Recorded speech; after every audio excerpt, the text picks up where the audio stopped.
Você acha que conhece o mundo? Segura essa. Morangos não são tecnicamente frutas, e tubarões já nadavam por aí muito antes das primeiras árvores decidirem lançar uma sombra. Se isso não mexe com a sua cabeça em 30 segundos, fica comigo que eu tenho mais. Começo com 3 bombas rápidas para preparar o terreno. Primeiro, o que a gente chama de fruta na cozinha nem sempre bate com o que a botânica diz.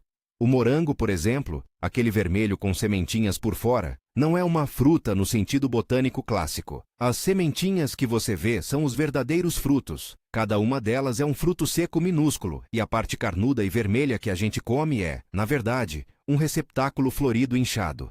Em outras palavras, aquilo que a gente adora num bolo de aniversário é um apêndice floral, tecnicamente um fruto acessório. Isso muda a forma como você encara seu pote de geleia?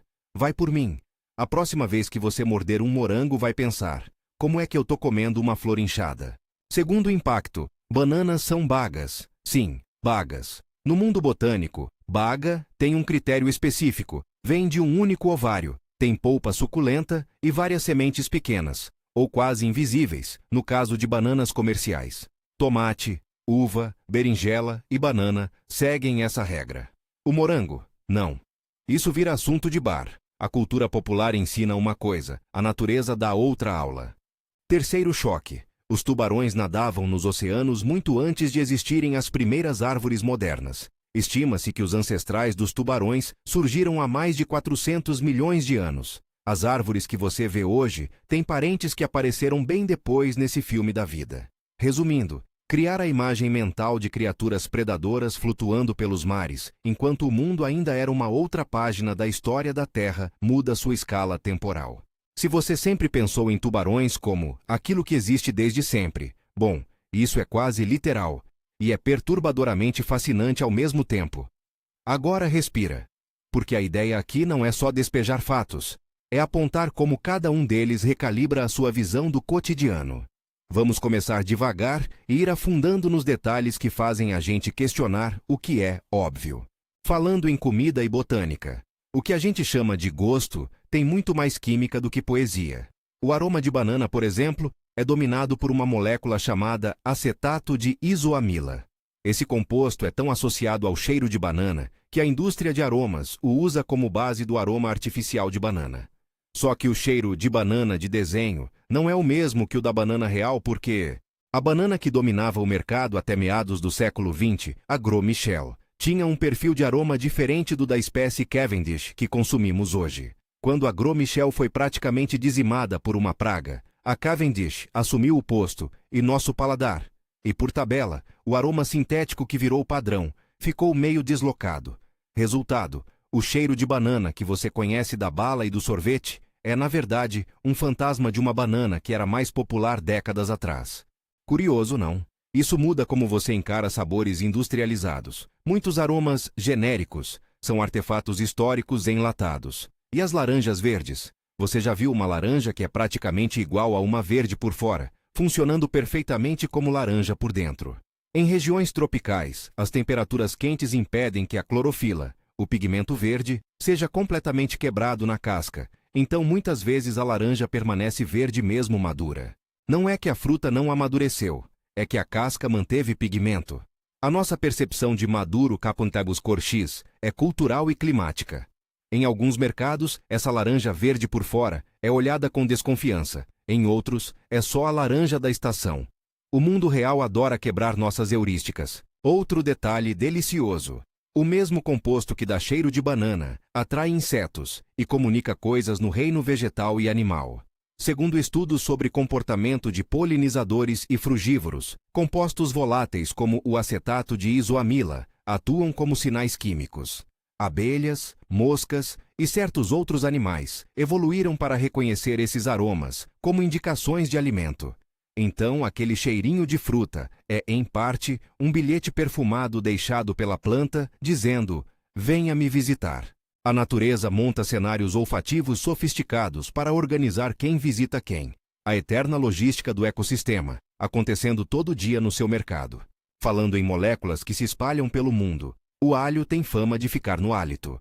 O curioso é que algumas moléculas formadas quando você corta ou amassa o alho, compostos sulfurados voláteis, não ficam só na boca.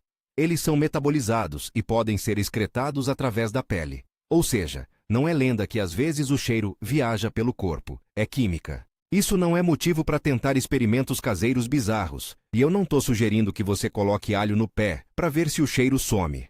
É só um lembrete de que o nosso corpo é uma espécie de rotor químico, transformando tudo que ingerimos e liberando subprodutos. Coisa de ficção científica bioquímica, e ao mesmo tempo, bem real.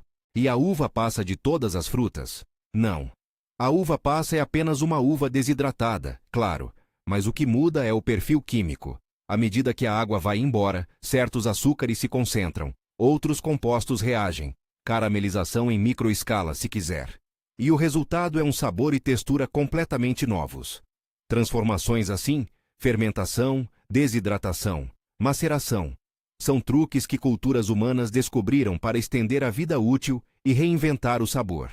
Comer é, em boa parte, uma conversa com o tempo. Agora, por falar em como percebemos as coisas, a linguagem pode nos enganar. Chamamos de fruta X e buroí Z por costume, mas a botânica faz um checklist técnico. De onde veio aquilo? De quantos ovários? A polpa tem que se desenvolver de tal forma?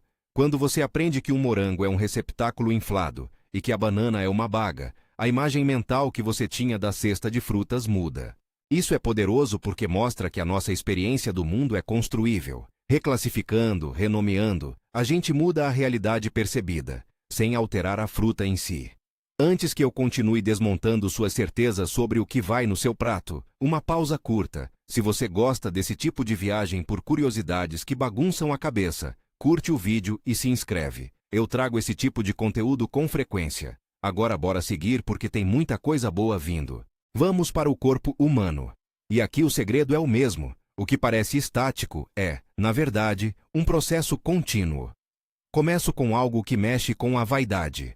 Você é mais alto pela manhã. Não é psicológico. Durante a noite, enquanto deita, os discos entre as vértebras da coluna relaxam e absorvem fluido. De manhã, antes de você sair da cama e comprimir a coluna com o peso do corpo, esses discos estão mais inchados. Ao longo do dia, o peso faz com que eles percam parte desse fluido e você encolhe um pouco. Segundo o Dr. Ankit Batra e outros especialistas em ortopedia e medicina esportiva, a variação pode chegar a cerca de 1 a 2 centímetros para a maioria das pessoas. Isso muda como a gente pensa sobre medidas humanas. A altura não é um número imutável no RG. É uma faixa móvel, como se estivéssemos todos numa minissérie diária de expansão e contração. Falando em coisas que parecem sólidas, mas não são, o ácido do estômago é incrivelmente eficiente no que faz. O suco gástrico tem pH entre 1 e 3 em condições normais. Ácido o bastante para quebrar comida, neutralizar micro-organismos e liberar nutrientes. A parede do estômago, por sua vez, vive em guerra química com esse conteúdo corrosivo, protegida por uma camada de muco e por mecanismos que renovam as células que podem ser danificadas. A visão romântica de comida descendo e sendo comida é simplista. Na real, existe uma orquestra bioquímica de proteção, reparo e quebra, que faz a digestão possível. Saber disso muda a noção de corpo como máquina estática. É um processo de equilíbrio contínuo, vulnerável e incrivelmente bem ajustado. Outro ponto que deixa a gente com a pulga atrás da orelha. Quando alguém diz que as unhas continuam crescendo depois da morte, há um truque perceptual aí. O que acontece na verdade é que, com a desidratação do corpo, a pele ao redor dos dedos retrai, expondo mais a unha e dando a impressão de crescimento. Não é que as células continuem a trabalhar no ritmo de vida, é ilusão de ótica biológica. Esse tipo de explicação arranca um pouco do mistério do corpo, mas substitui por algo mais fascinante. A biologia do que seca, encolhe e muda de forma. Tem também a carotenemia, nome bonito para um efeito simples. Comer grande quantidade de alimentos ricos em carotenoides, como cenoura e abóbora, pode dar à pele um tom amarelado ou alaranjado. É mais comum em crianças e tende a ser inofensivo. Não é uma mutação, e sim a acumulação de pigmentos na pele. A medicina chama a atenção que, em casos raros, confundir isso com icterícia pode preocupar desnecessariamente. Por isso, diagnóstico importa. Esse é outro exemplo de como a aparência externa pode nos enganar sobre o que está acontecendo por dentro, e como uma explicação científica, mesmo simples, muda nossa leitura do corpo. Agora, um assunto que exige cuidado, Teratomas é uma palavra que costuma causar arrepios porque envolve tumores que podem, em alguns casos, conter tecidos de tipos diferentes, pele, cabelo, até dentes. Mas é preciso tratar o tema com calma e respeito. Teratomas são, em geral, raros e resultado de erros no desenvolvimento celular. A grande maioria é tratável quando detectada, e a ocorrência varia conforme a idade e outros fatores. Não é material sensacionalista, é biologia do desenvolvimento com consequências clínicas, e falar sobre isso muda nossa percepção do que um corpo pode abrigar em termos de diversidade celular. A mensagem prática, e sem pânico, é de que o corpo humano é líquido em muitos sentidos. Células têm potencialidades inesperadas, e a medicina explora isso para bem e para mal. Falando em coisas que acumulam sem a nossa permissão. Colchões. Já pensou no objeto onde você passa um terço da sua vida? Um colchão é praticamente um arquivo de detritos. Poeira, células mortas, ácaros, resíduos de pele, suores, partículas de roupa e coisas menores que preferimos não visualizar. Estudos e estimativas de especialistas em higiene indicam que, ao longo de anos, uma cama acumula uma quantidade considerável de material biológico inerte e micro-organismos, por mais que você lave lençóis com frequência. Isso muda sua relação com o ambiente doméstico. O que parece limpo pode não ser tão limpo. E a higiene é uma prática contínua, não um evento único. Não é para ficar paranoico, é para redescobrir o sentido de cuidado cotidiano. E uma pequena curiosidade auditiva. Bebês humanos riem de forma diferente de adultos. O riso infantil é muitas vezes mais primitivo, menos condicionado, e isso tem implicações sobre comunicação social. Quando vemos um bebê rir, o comportamento dispara respostas nos cuidadores que facilitam vínculo e cuidado. Isso muda a forma como entendemos riso. Não é só alegria, é uma ferramenta evolucionária para criar laços. É simples e profundo ao mesmo tempo. Pare um segundo e pensa. Esses fatos, o que chamamos de fruta, a altura que varia, a composição química dos cheiros, o colchão que acumula memórias físicas. Eles não são só informações desconexas.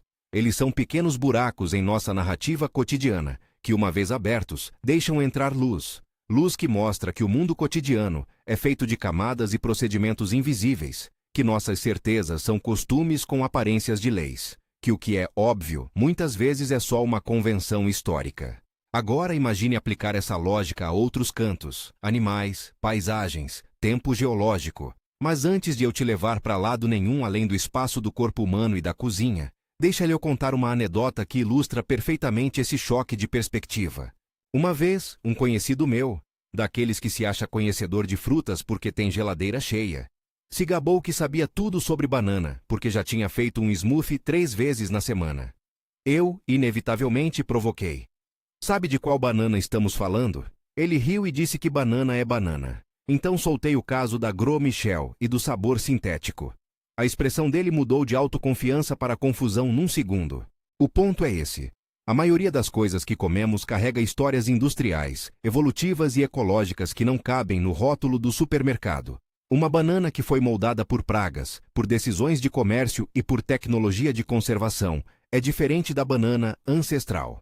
Saber disso não deixa a fruta menos gostosa, deixa a fruta mais complexa e o mundo, por consequência, mais interessante.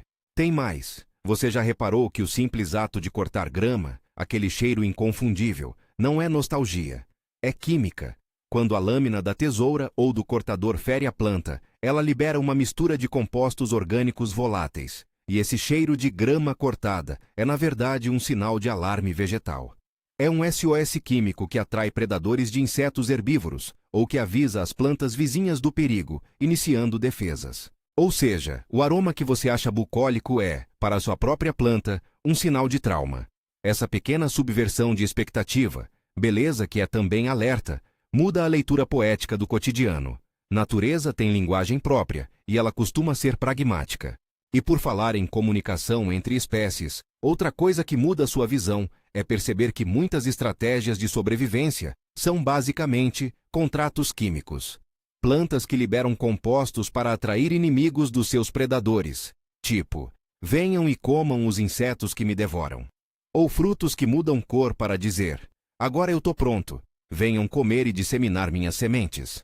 Isso mostra que a ecologia é menos competição pura e mais rede de acordos. É negociação química e visual o tempo todo. Vendo assim, um pomar, um gramado, até um mercado de frutas, ficam com uma nova camada de sentido. Não são só recursos, são sistemas de comunicação.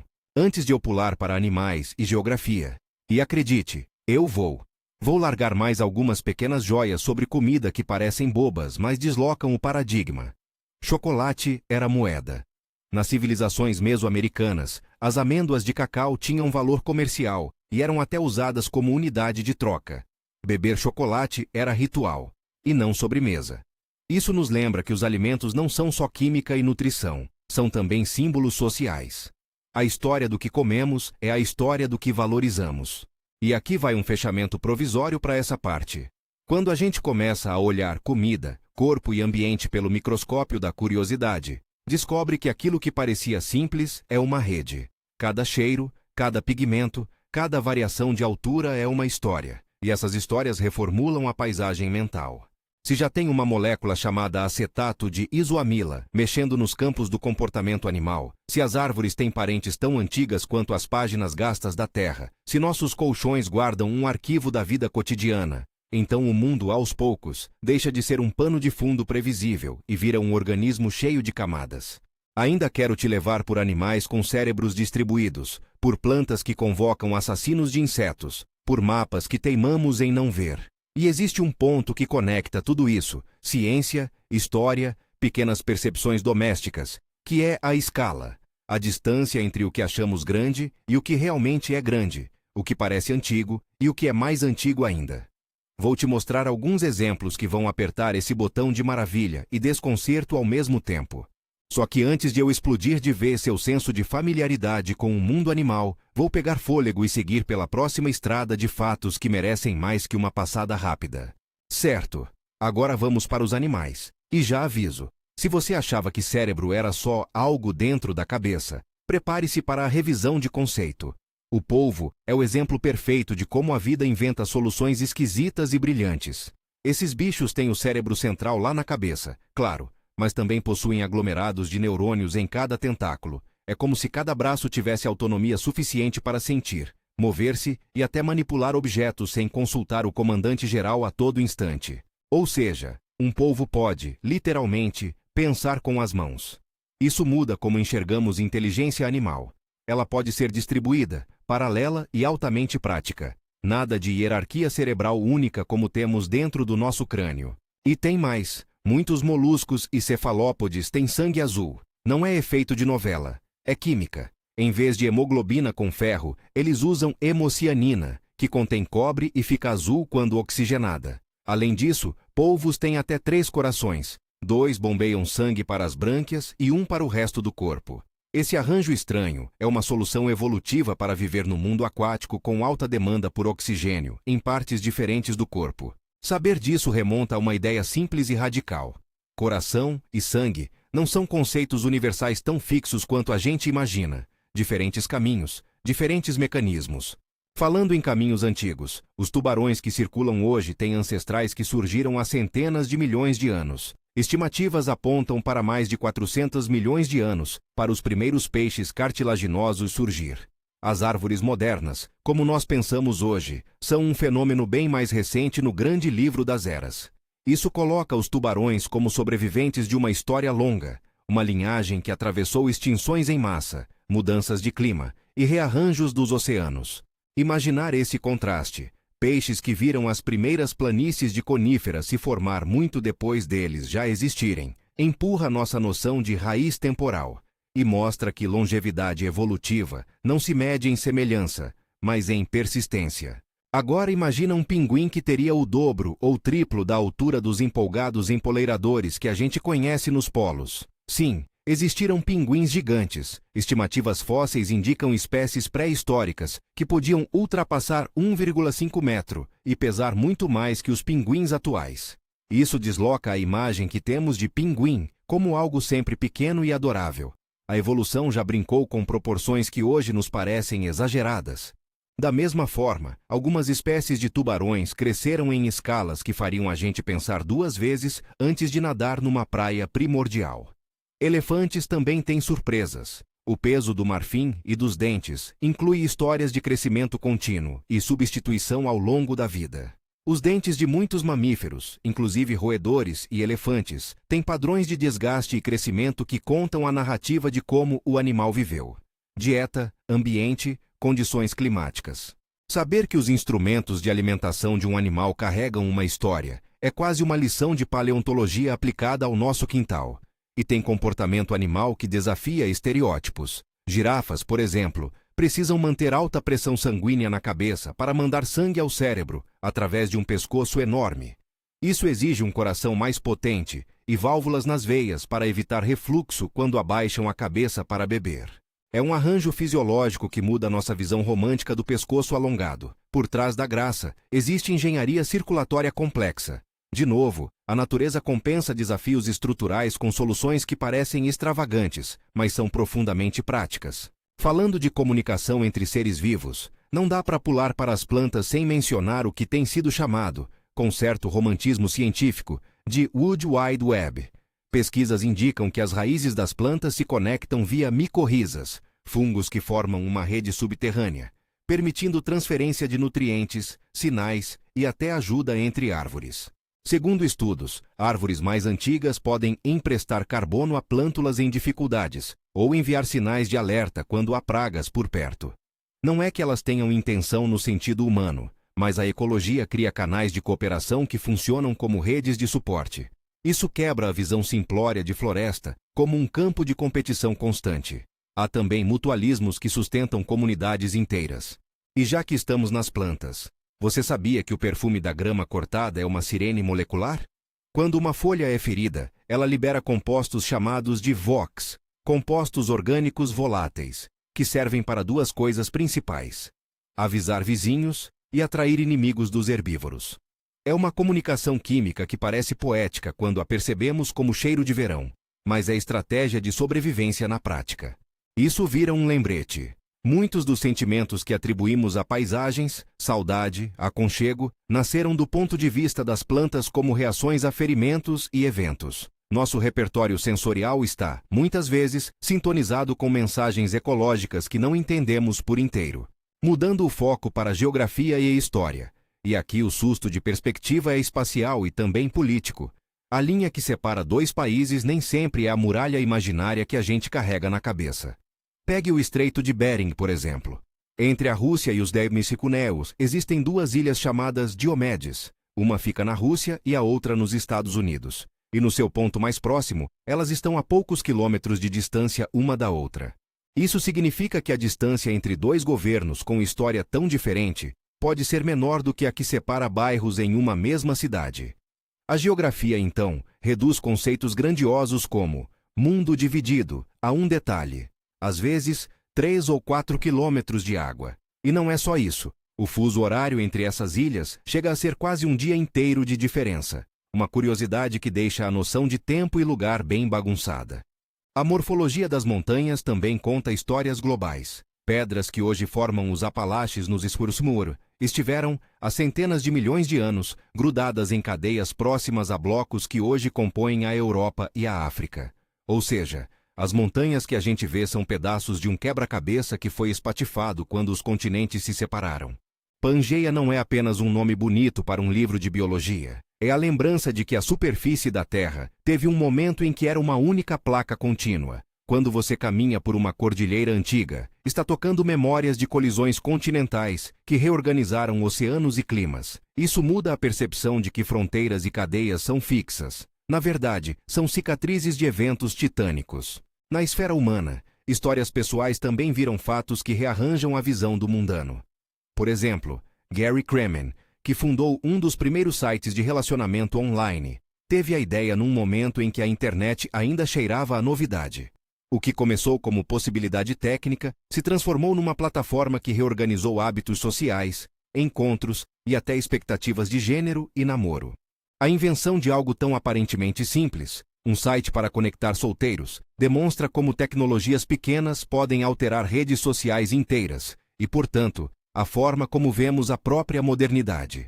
E a vida tem pequenas bizarrices que mostram como as normas sociais são maleáveis. Um homem chamado Ed Hedrick Pediu que as cinzas de sua mulher fossem transformadas e incorporadas num frisbee, para que os amigos pudessem jogar com ela, e assim celebrar a memória de maneiras pouco convencionais. É uma escolha que mistura humor, luto e criatividade, e revela que nem toda resposta humana ao fim é previsível. Esse tipo de história mexe com nossos conceitos sobre dignidade, celebração e o que significa homenagear alguém. Não dá para esquecer anedotas do mundo da arte e entretenimento que alteram nossa visão sobre criação. Lembram do Yoda? A marionete cultuada foi obra, em grande parte, de Frank Oz e do maquiador Stuart Freeborn. Profissionais que misturaram técnica, improviso e conhecimento anatômico para criar um personagem que carrega tantas camadas de personalidade em poucos movimentos. Histórias assim nos lembram que ícones culturais frequentemente nascem de colaborações discretas e decisões artesanais, não só de grandes estúdios ou roteiros brilhantes. A visão do mundo cultural se expande quando entendemos o processo por trás do espetáculo. Tem também as pequenas surpresas do passado. Abraham Lincoln, antes de ser presidente, lutou em uma disputa de luta livre quando jovem. Uma curiosidade que desmonta a imagem austera e impessoal que se cria sobre figuras históricas. Saber que líderes históricos tiveram jornadas pessoais, cheias de episódios humanos, nos aproxima. E ao mesmo tempo mostra que as trajetórias são menos previsíveis do que a narrativa oficial costuma sugerir. Agora, voltando ao campo científico e indo rumo ao clímax conceitual, espaço e escala. Se há um fato que realmente pode recalibrar sua visão do mundo, ele é terreno de perspectiva cósmica e atômica. Primeiro, o átomo. A maior parte do volume de um átomo é espaço vazio. Ou melhor, espaço ocupado por campos de probabilidade, onde os elétrons passam boa parte do tempo, e um núcleo minúsculo que concentra quase toda a massa. Uma analogia frequentemente usada para provocar vertigem mental. Se o núcleo de um átomo fosse do tamanho de uma ervilha, o átomo inteiro teria dimensões de um estádio. Ou, virando a lógica, se reduzíssemos cada ser humano ao tamanho de um núcleo atômico, todos nós juntos caberíamos em um cubo de açúcar. Essa imagem não é um cálculo exato, é uma ferramenta de pensamento, e muda a nossa sensação de escala. O que parece denso e cheio de significado, a humanidade, vira uma partícula quase invisível quando comparada à estrutura fundamental da matéria. Em outra esfera, pense no tempo geológico. A Terra tem cerca de 4,5 bilhões de anos. Os dinossauros dominaram por dezenas de milhões de anos antes de desaparecerem, e os humanos modernos surgiram há algumas centenas de milhares de anos a olho nu. Um piscar na escala planetária. Escrever isso em números transforma nossa narrativa de importância. Se a história fosse comprimida em um único ano, nossa espécie apareceria apenas nos últimos segundos de dezembro. Esse redimensionamento não é deprimente necessariamente. É libertador. Ser pequeno no tempo não anula nossa capacidade de fazer sentido, sensação e impacto. Pelo contrário, dá valor à brevidade e à singularidade do que conseguimos criar. E o espaço próximo a nós também é mais acessível do que parece. A linha comumente aceita para a fronteira do espaço, chamada linha de Kármán, fica a cerca de 100 quilômetros acima da superfície terrestre. Isso significa que, se você pudesse voar para cima numa linha reta, você atingiria o espaço em menos tempo do que demora uma viagem longa de carro entre cidades distantes. É uma perspectiva que aproxima o que a gente normalmente pensa como algo eterno e inacessível. O espaço está do outro lado de algumas horas e centenas de quilômetros, e não a alguns anos-luz de distância. Isso nos transforma de habitantes de um planeta isolado para vizinhos de uma fronteira que, tecnicamente, é alcançável com tecnologia adequada. Juntando tudo isso, a matéria quase vazia dos átomos, a antiguidade relativa de formas de vida como tubarões, a geografia que coloca países separados por meros quilômetros e a rapidez com que nossa espécie aparece no calendário geológico, um padrão emerge. O mundo é cheio de contrastes que quebram a segurança das intuições. Coisas que parecem estáveis não o são. Coisas que parecem distantes estão próximas. Aquilo que julgamos comum muitas vezes esconde sutilezas incríveis. Chego então ao meu ponto favorito. E daí? O que muda na prática ao perceber tudo isso? Primeiro, muda a humildade epistêmica, ou seja, a maneira como admitimos ignorância sobre o que parece óbvio. Saber que um morango é um receptáculo florido e que muitas plantas se comunicam muda o modo como discutimos alimentação, agricultura e preservação. Perceber que nossos colchões acumulam histórias microscópicas nos lembra que cuidado é um hábito e não uma postura performática. Entender que a matéria é em sua maioria espaço vazio nos dá a chance de pensar a solidez de valores humanos como construções, não como imutáveis. Todas essas pequenas mudanças de visão somam uma atitude, curiosidade proativa. Ao invés de aceitar rótulos e aparências, passamos a perguntar por quê e como. E tem outra consequência bonita. Maravilha. Não no sentido infantil de surpresa passageira, mas no sentido grande de deslumbramento metódico. Cada fato que desafia nossa intuição nos oferece um portal para aprender mais e, com isso, amar o mundo com maior complexidade. Saber que ingredientes que nos parecem naturais são fruto de história, comércio e praga, ou que um simples cheiro de grama é um aviso químico, faz do cotidiano um terreno de descoberta. E, em tempo, a ciência e a anedota humana caminham juntas nisso. Equipes que mapearam redes micorrízicas, paleontólogos que reencontraram pinguins gigantes em estratos antigos, escritores que documentaram pequenas decisões tecnológicas que mudaram a sociabilidade. Tudo isso é parte do pipeline da surpresa. Antes de fechar, deixo 3 fatos para você levar consigo e usar em jantares, disputas de bar ou simplesmente para reescrever sua narrativa mental sobre o mundo. Primeiro, tubarões existiam bem antes das árvores modernas. Tempo e sobrevivência reescrevem o roteiro da vida. Segundo, a maior parte do átomo é vazio. Nossa materialidade é, em essência, uma performance de partículas e probabilidades. Terceiro, entre 2 países poderosos pode haver, fisicamente, apenas alguns quilômetros de água. A geografia nunca deixa de nos humilhar com suas aproximações inesperadas. Se nada disso sacudiu seu ponto de vista, a culpa é minha por não escolher fatos suficientemente bizarros. Mas eu aposto que algum desses pequenos deslocamentos já te puxou para outro ângulo. O objetivo aqui não era provar que o mundo é estranho apenas por ser, mas mostrar que há camadas de sentido que a gente costuma não notar, até que alguém aponte.